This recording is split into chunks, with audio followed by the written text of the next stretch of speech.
ആവശ്യപ്പെട്ടു. CA Arun case ഏറ്റെടുത്തു.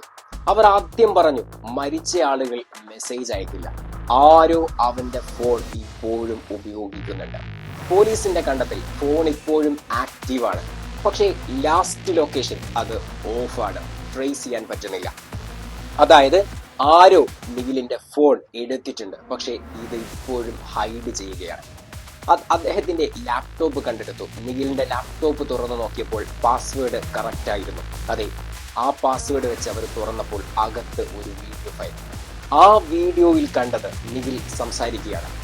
എനിക്ക് എന്തെങ്കിലും സംഭവിച്ചാൽ അത് ആക്സിഡന്റ് അല്ല, അത് കൃത്യമായ മർഡർ തന്നെയായിരിക്കുമെന്ന് അവൻ ഇങ്ങനെ പറഞ്ഞു വെച്ചു. എന്റെ കമ്പനി വലിയ ഫ്രോഡുകളാണ് നടന്നുകൊണ്ടിരിക്കുന്നത്, ഞാനത് കണ്ടെത്തി, അതുകൊണ്ട് തന്നെ ഞാൻ ഏത് സമയവും കൊല്ലപ്പെട്ടേക്കാം. അപ്പോഴാണ് അന്വേഷണത്തിന്റെ ദിശ മാറുന്നത്. ഇപ്പോൾ കേസ് സിമ്പിളായ ഒരു ആക്സിഡന്റ് അല്ല, മറിച്ച് ഒരു കോർപ്പറേറ്റ് ക്രൈമിന്റെയും മർഡറിന്റെയും സാധ്യതകളാണ് അവിടെ ഉയർന്നു വന്നത്. സംശയത്തിന്റെ ആദ്യ ചൂണ്ടുവിരൽ കമ്പനി മാനേജറിലേക്ക് തന്നെ, കാരണം അയാൾ ഫ്രോഡിൽ ഇൻവോൾവ് ആയിരുന്നു. പിന്നീട് സഹപ്രവർത്തകരിലേക്ക്, കാരണം അയാളെ ജീവനോടെ കണ്ടവർ കൃത്യമായ സംശയത്തിന്റെ നിഴലിൽ തന്നെ വന്നു. പിന്നീട് ബിസിനസ് പാർട്ണർ ഫോൺ വീണ്ടും ഒരു മെസ്സേജ് അയച്ചു, എന്നെ ഇടിച്ച കാർ ആക്സിഡന്റ് അല്ല എന്ന്, അത് മനഃപൂർവ്വം ഇടിപ്പിച്ചതാണെന്ന്. CCTV അന്വേഷണം നോക്കി അപകട സ്ഥലത്തെ ക്യാമറ പരിശോധിച്ചു.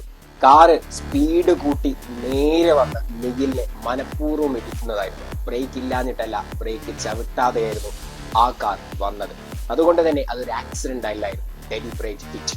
പക്ഷെ ഒരു വലിയ ചോദ്യം, ഇപ്പോഴും മെസ്സേജ് ആരാണ് അയക്കുന്നത്? അരുൺ ചിന്തിച്ചു, കൊലയാളി തന്നെ മെസ്സേജ് അയക്കുമോ? ഇല്ല, ഒരിക്കലും സംഭവിക്കില്ല. അപ്പോൾ നിഖിൽ, അതായത് മരണപ്പെട്ട നിഖിൽ, ഇപ്പോൾ കൊല്ലപ്പെട്ടു എന്ന് സംശയിക്കുന്ന നിഖിൽ മുൻകൂട്ടി പ്ലാൻ ചെയ്തതായിരിക്കുമോ? അതെ, ലാപ്ടോപ്പിൽ കൂടുതൽ പരിശോധനകൾ വിധേയമാക്കി. അതിൽ കൃത്യമായി സ്കെഡ്യൂൾഡ് ആയിട്ടുള്ള മെസ്സേജസ് ആപ്പുകൾ ഉണ്ടായിരുന്നു. നിഖിൽ നേരത്തെ തന്നെ സെറ്റ് ചെയ്ത് വെച്ചിരിക്കുന്നത്. ദാറ്റ് മീൻസ് നിഖിലിന് കൃത്യമായി അറിയാമായിരുന്നു തനിക്കെതിരെ ഉടനെ ഒരു ആക്രമണം വരുമെന്ന്. മരിച്ചാലും സത്യം പുറത്തു വരാൻ പ്ലാൻ ചെയ്ത നിഖിലിന്റെ മരണം ചരിത്രത്തിൽ അടയാളപ്പെടുത്തിയതാണ്. എന്തായിരുന്നു യഥാർത്ഥത്തിൽ സംഭവിച്ചത്? കമ്പനി ഫ്രോഡായിട്ടുള്ള ഒരുപാട് കാര്യങ്ങൾ നിഖിൽ പുറത്തു കൊണ്ടുവരാൻ ശ്രമിച്ചു. മാനേജർ അയാളെ തടഞ്ഞു.